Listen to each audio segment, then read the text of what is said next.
someone brought up online best friends who are of the opposite sex, and how, well, Chris, one of the vloggers who I mentioned one of my first videos, that he tends to have female friends who are his best friends. I'm kind of the same way. I tend to get male friends for my best friends. But there's this really different reason for that. He mentioned talking about his feelings and stuff. Me, I don't like talking about things that are not important. I am a geek, and the only type of people I ever get along with are going to be geeks, which the geek population is exceedingly more male than female. So most of my best friends, the ones that I actually get along with, are going to be males because of that. Because if you talk shop about anything that has to do with technology or numbers or science, I'm going to have a conversation with you that could last forever. But if you start talking about celebrities or what looks good or today's fashions, or show complete and total lack of any sort of understanding of reality, then I'm going to probably shut you out and not even hang out with you.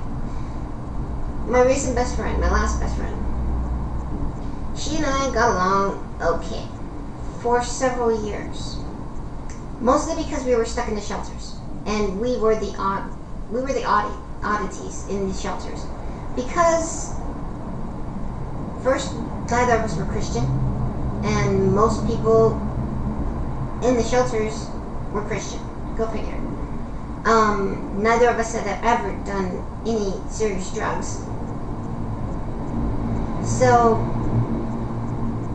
we were literally the odd ones out.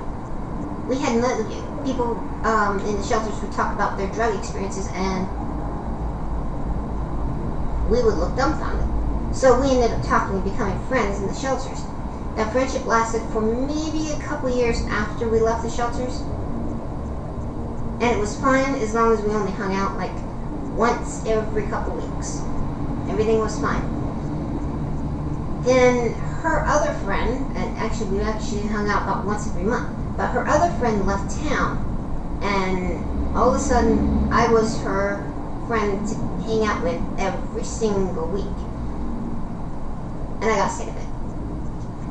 She had no clue what technology was doing for the country, for the world, and tried blaming non-existent, idiotic stuff on technology. Check out my video on the best time to live, and that's the reason why I brought that one up. So I stopped hanging out with her, completely dropped her. She called up one day and I just said, no, I'm not hanging out. And that was it. It sounds shallow, probably to most people. To me, it's not. If you're going to be friends with somebody in real life, you have to have that connection that you can hang out with them every week, or you're going to have to spend less time as friends. As for best friends, I'm being a little pickier these days. Most of the people I actually would love to hang out with are in other countries, specifically the United Kingdom. Don't know why. Just the people who actually talk about things that I would love to talk about over a cup of coffee or a drink, I don't even care. Hanging out at a park. These people are the ones that I would love to spend every single day with. And they're all in the UK. There are a few in the United States that I would hang out with. But most of the ones in the US are pretty much stuck on popularity and stupidity, in my opinion. as I call it, or they're stuck on existentialism, and to me, existentialism is garbage. I may make a video on that, I may not, I don't know. So, there's my friend's story. What's yours?